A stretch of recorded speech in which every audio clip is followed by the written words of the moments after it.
তো আমি বারবার একটা কথা বলি, যেটা হচ্ছে চাষের বা কৃষিজ যত মানে আছে, নানা রকম চাষ যেগুলো আছে, ফল চাষ থেকে শুরু করে ধান চাষ বা সবজি চাষ, আমি একটা কথাই বারবার বলি যে চাষে সফল হতে গেলে আপনাকে বীজটা ভালো নির্ধারণ করতে হবে। আর তার থেকে ভালো আপনাকে গুরুত্ব যেটা দিতে হবে সেটা হচ্ছে চারাটা তৈরি করার জন্য। আর এই চারা যদি আপনি খারাপ মানে করে দেন বা ভালো চারা যদি তৈরি না করতে পারেন, কি আপনার ইফেক্ট পড়বে চাষে, সেই রকমই একটা এক্সাম্পল আজকে আপনাদের সামনে তুলে ধরবো। কারণ আমি দেখতে পাচ্ছি আমার সামনে রয়েছে, এদিকে দেখাও, যে দেখতে পাচ্ছেন এটা হচ্ছে ধান জমি, মানে আমাদের লোকাল ধান যেটা স্বর্ণ বলে। তো কি অবস্থা বুঝতে পারছেন তো, মানে একদম পুরো মরা মরা হয়ে গেছে ধান রোপণের পর। ধান হবে না তা আমি বলছি না, বাট এর টাইমটা অনেক বেশি লেগে যাবে, এখানে সার অনেক বেশি প্রয়োগ করতে হবে এবং একদম মানে দেখেই জাস্ট খারাপ লাগছে। আপনাদেরকে কাছ থেকে দেখাই কি অবস্থা দেখেন, মানে এটা আমরা যেদিন ধানটা রোপণ করি সেই দিনই ধানটা রোপণ করি, মানে বুঝতে পারছেন গুছি বোঝা যাচ্ছে না, দূর থেকে লাল লাগছে। এর কারণ একটাই, এর বীজটাতে যত্ন করা হয়নি, ভালোভাবে গ্রোথও হয়নি এবং শেষ অবস্থায় এরা ফাঙ্গাস লাগিয়ে ফেলেছিল, মানে ছত্রাক লাগিয়ে ফেলেছিল, ধসা লাগা যেটাকে বলি আমরা লোকাল ভাষায়। তো সেইটা লেগে যাওয়ার জন্য আর তারপর স্প্রেও করেননি এই চাষি ধসা লাগার স্প্রে। পোতার আগে যদি একবার এক সপ্তাহ আগে স্প্রে করে দিত তাহলে অনেকটা কাজ হতো।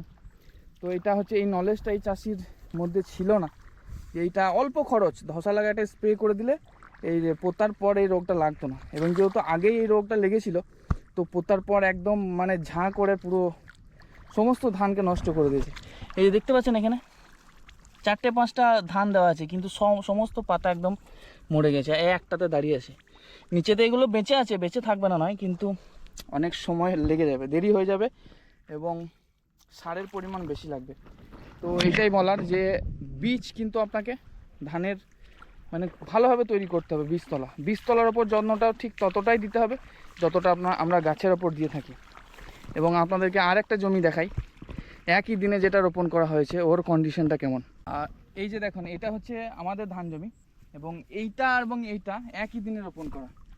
তো এর কন্ডিশন দেখতে পাচ্ছেন, কাছে থেকে দেখা, আর গুছিয়ে একদম লেগে গেছে, সবুজ হয়ে গেছে। যদিও ঘাস মারা দেওয়া ছিল, 2-4 দিন দেরি হয়েছে, কিন্তু তবু দেখতে পাচ্ছেন একটুকু নষ্ট হয় নাই, যেহেতু এর বীজটা অনেকটা ভালো ছিল, মানে ভালোই ছিল, যত্ন যেহেতু করা হয়েছিল।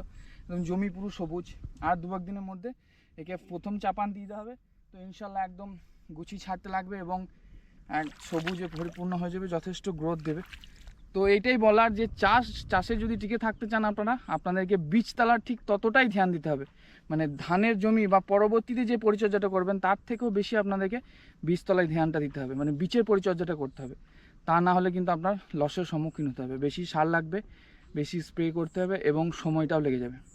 এবার এটা বর্ষাকালীন ধান বলে আপনি টাইমটা পেয়ে যাবেন, কিন্তু গ্রীষ্মকালীন ধান যদি হয় আপনার সময় কম থাকে, তো সেই সময় আপনি এই গ্যাপটা পূরণই করতে পারবেন না, আপনার ফলন 10 বস্তায় নেমে চলে আসবে। তো এটাই বলার, সবাই সুস্থভাবে নলেজ গেইন করুন এবং কৃষিকাজে শ্রম দিন, ইনশাল্লাহ সফল হবেন।